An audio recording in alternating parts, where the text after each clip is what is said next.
Hi, my name is Patrick Magruder. I'm a lead gameplay engineer on the World of Warcraft team. So Patrick, this is the first PvP focused expansion. What opened up creatively from a gameplay design to make this expansion a reality? Great question. I would like to point out that this is actually a red versus blue expansion and not just a PvP focused expansion. We think it's really important that the PvE players, which comprise a lot of our player base, have a lot to do. Some of our new features like Warfronts and Islands will very much be PvE experiences. We've mentioned that Islands can also be played in PvP, and I think that's going to be super exciting.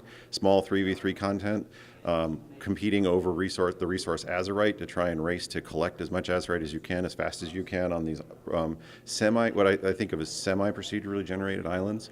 The island itself will be a familiar ground. There's going to be like a bunch of them, but the island itself, the terrain is the same.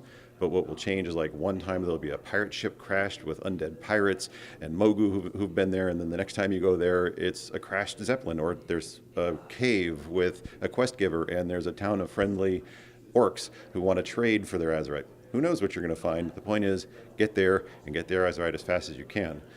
But also, once again, this new has to be PvP. There will also potentially be other players there going as fast as they can. Fun race. It's almost like it's a world that's alive and evolving. Yes, almost. And once again, with Battle for Azeroth, we're trying to really show the battle lines. Islands is like the tip of the spear. It's the skirmishes. It's those small group combats that happen all over the world when you're at war. Warfronts are the big battles, the taking down the big castles, the taking of terrain representing the war.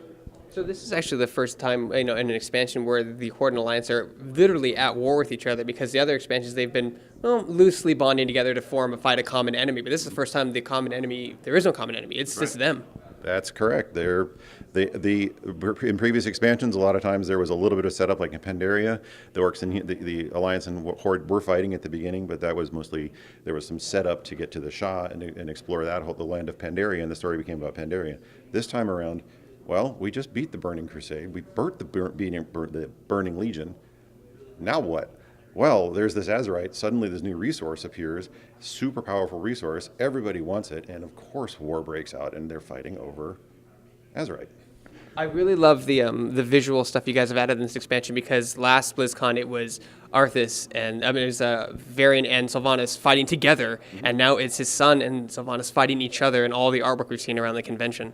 Yeah, well, Anduin's got a reason to be upset. He thinks that she's responsible for his dad's death, and he's a young guy. He's not that old, and he's also got Greymane, basically goading him on into war. Good old conservative Greymane. Yeah, good old Greymane. The only good orc is a dead orc. Yeah, they wolfing out, and come on. But that's not that Greymane doesn't have a legitimate beef after all what happened with his home turf. So, yeah. So can we talk about the allied races? Can you clarify the allied races thing? Because it went by really fast in the trailer as well. Love to. There's going to be 6 allied races, 3 for the Horde, 3 for the Alliance, in Battle for Azeroth. I believe Ian also had the ... and more, but that's obviously future. Can't talk about them. They actually, up on the website now, have 4 of the allied races, including what classes they can be. And the other 2, we didn't list what the classes were yet. So I can list them off for you if you'd like. So the Alliance are going to get, let me see if I get all this right. The Alliance are going to get Lightforged Draenei. They're going to get Dark Iron Dwarves. And, boy, I'm drawing a blank. Void Elves. Boy, the one that I'm looking forward to the most, Void Elves, are the one that I didn't remember. Funny enough. Void Elves are cool. They have like this cool purple wing thing they do. Anyways. And then on the Horde side, they're going to get our familiar friends, Suramar Elves. They're going to get the High Mountain Tauren, and they're going to get the Zandalari Trolls, who a lot of folks were like, "Oh my gosh, trolls standing upright! That's so cool." a lot of folks I talked to were super excited about the Zandalari Trolls.